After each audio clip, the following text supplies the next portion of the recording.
Welcome you all to this lecture series और इसमें हम डिस्कस करने वाले हैं double integration in polar form. ये पार्ट थर्ड है। इससे पहले हमने दो क्वेश्चन पिछले दो लेक्चर्स में डिस्कस किए थे। Now let's start.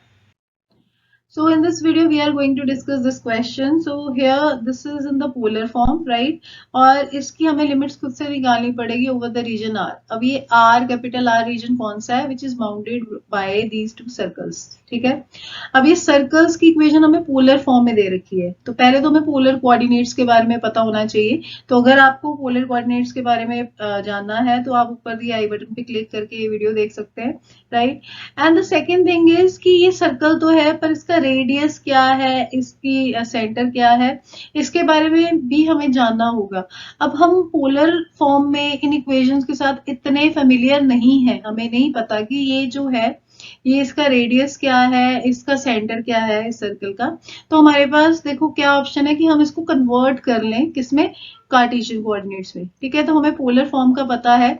हम एक्स को क्या लेते हैं, हमारा पोलर कोऑर्डिनेट होता है x is equals to r cos theta और y होता है हमारा आर साइन थीटा। ठीक है, और इसी का अगर मैं स्क्वायरिंग और एडिंग करूं तो ये आएगा x square plus y square is equals to r square cos square theta plus r square sine square theta. यहां से आपके पास x square plus y square आ जाएगा आर स्क्वायर के इक्वल। फाइन।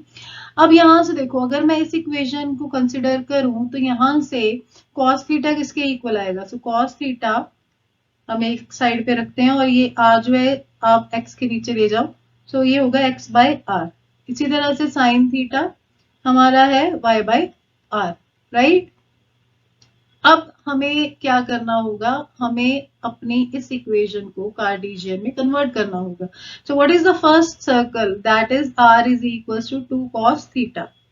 अब ये cos थीटा की वैल्यू आप यहाँ पे सब्स्टिट्यूट करें तो क्या आएगा, r is equal to 2x by r. अब जब हम क्रॉस मल्टीप्लाई करेंगे तो ये r और इस r को जब मल्टीप्लाई करेंगे तो आएगा r square is equal to 2x। अब r स्क्वायर हमारा था x square plus y square, right. तो यहां से हमारे पास आ गया x square plus y square is equal to 2x, right. इस इक्वेशन से हमारे पास ये है। अब हम इसको लिख सकते हैं minus 2x plus y square equal to 0। ठीक है, तो मैंने ये 2x दूसरी तरफ शिफ्ट कर दिया। नाउ यहाँ पे हमें परफेक्ट स्क्वायर बनाना पड़ेगा, तो उसके लिए मैं क्या ऐड करूं, इसमें 1 की कमी है, मैंने ऐड की और माइनस भी की। ठीक है, और वाई स्क्वायर को हम लिख सकते हैं y minus 0 whole square equal to 0। I tell you कि हमने ऐसे क्यों किया। अब यहां से फॉर्मूला बन गया x minus 1 whole square, right, और ये हो गया y माइनस 0 होल स्क्वायर। और ये जो हमारे पास दिस वन, ये वन जो है नेगेटिव, ये हम उस तरफ शिफ्ट करेंगे तो क्या आएगा हमारे पास आएगा this will be equals to 1। तो ये देखो हमारे पास सर्कल की स्टैंडर्ड फॉर्म जो होती है वही होती है x minus a whole square plus y minus b whole square is equal to r square, right. तो ये जो होता है सर्कल होता है with centre a comma b और रेडियस आर। इस हिसाब से इस सर्कल का सेंटर क्या हुआ, सेंटर हमारे पास आ गया 1,0 एंड रेडियस होगी इसकी कितनी, रेडियस विल बी 1। ठीक है, तो ये जो सर्कल है इसका सेंटर क्या है 1,0 और इसकी रेडियस है 1। इसी तरह से आप इसको भी कन्वर्ट करके देख सकते हैं। इसका जो सेंटर होगा दैट विल बी 2,0 और इसकी रेडियस भी होगी 2। Okay, now let's draw this. So we were having two circles, एक तो था r is equals to 2 cos theta और दूसरा था r is equals to 4 cos theta। और हमने अभी कैलकुलेट किया कि इसका सेंटर क्या था, सेंटर वॉज 1,0 और दूसरे सर्कल का सेंटर क्या था 2,0, राइट। इसी तरह से रेडियस की बात कर ले तो पहले की रेडियस थी 1 और दूसरे सर्कल की थी 2। अब हम इसको ड्रॉ करते हैं, ठीक है, क्योंकि सर्कल्स हैं हमें पता है किस तरह से दिखेंगे। So this is my x axis and y axis. हालांकि हम एक्स एक्सिस को इनिशियल लाइन बोलते हैं इसमें पोलर फॉर्म में, राइट। तो यहाँ पे पहला सर्कल हम ड्रॉ करेंगे r is equal to 2 cos theta, r is equal to 2 cos theta और इसका सेंटर है 1 1। तो ये कुछ इस तरह से दिखेगा, okay. And let's say this is the point, ये सेंटर है, दिस इज 1,0, फाइन। और रेडियस है इसकी 1, तो मतलब ये जो डिस्टेंस है दिस इज 1, और ये जो डिस्टेंस है ये भी 1 होगा क्योंकि रेडियस है, तो ये पॉइंट हुआ आपका 2,0। अब ये 2,0 किसका सेंटर है? दूसरे सर्कल का सेंटर है, तो इसको सेंटर मान के रेडियस है 2, तो हम ये सेकंड सर्कल ड्रॉ करते हैं। So this is our second circle, right. और यहाँ पे ये जो पॉइंट है दिस वन, ये कौन सा पॉइंट होगा? ये होगा 4,0। अब हमारे पास जो रीजन है वो कौन सा था? इन दोनों सर्कल के बीच में, राइट। तो वो हम सर्कल जो इन दोनों के बीच में बाउंडेड है, तो वो कौन सा रीजन है? Let me shade it. तो this yellow region is the required region. अब इसके ऊपर हमें लिमिट निकालनी है, राइट। तो हमें लिमिट निकालने के लिए क्या करना होगा? देखो ये जो शेडेड पोर्शन है ये कोई सर्कल नहीं है विद सेंटर 0, 0, ठीक है। पोलर फॉर्म में हमारे पास दोनों वेरिएबल मतलब आर और थीटा दोनों की लिमिट कांस्टेंट तब आती है अगर हमारे पास जो रीजन दिया है वो एक सर्कल हो विद सेंटर 0, 0। पर यहाँ पे ऐसा कुछ नहीं है, तो हमारे पास एक वेरिएबल की लिमिट कांस्टेंट आएगी और दूसरे की लिमिट आएगी वेरिएबल फॉर्म में।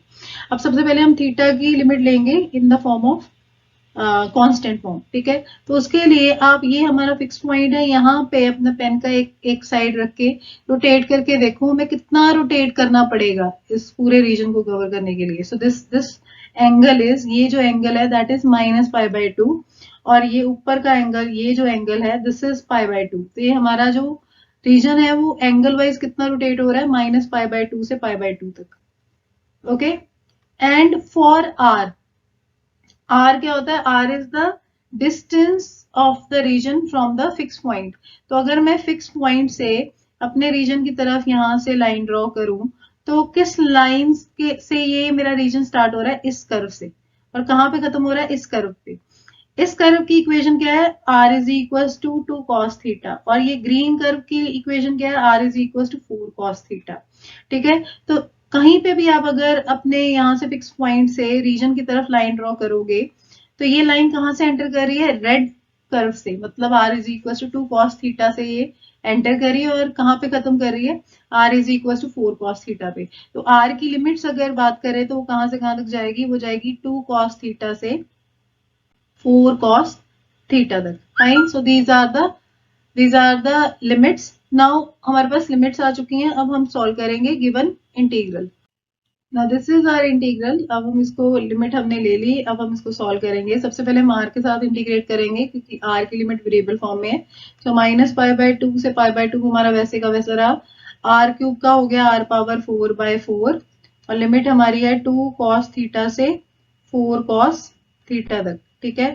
डी थीटा 1/4 हम कॉमन निकाल सकते हैं, यहाँ से -π/2 से π/2 तक हमारे पास गया ये लिमिट। और यहाँ पे अब हम upper limit minus lower limit करेंगे तो आएगा 4 power 4 cos power 4 theta minus 2 power 4 cos power 4 theta d theta, okay. यहाँ से हमारे पास क्या आएगा? 4 power 4 is, this will be equals to 1/4 minus π/2 to π/2, okay, and 256 cos power 4 theta minus 16 cos power 4 theta d theta, okay. Now this will be equals to 1/4 minus π/2 to π/2, 256 minus 16 हो गया आपका 240 cos power 4 theta d theta. अब ये 4 इसके साथ होगा cancel, so 4 this will B 60, ये आप बाहर कर दो, कांस्टेंट है तो -π/2 to π/2 cos power 4 theta d theta, fine. अब हमारे पास क्या है? हमारे पास है 60 into -π/2 to π/2 cos power 4 theta d theta, right. अब हमारे पास एक फॉर्मूला होता है, एक रिजल्ट होता है कि अगर हमारे पास -a to a f of x dx हो और अगर आपका f of x even function हो तो ये किसके इक्वल हो जाता है इंटीग्रल? ये इक्वल हो जाता है 2 into 0 to a f of x dx, ठीक है। If f of x is even function, ठीक है। और अगर ये ऑड फंक्शन होगा in that case this integral will be 0।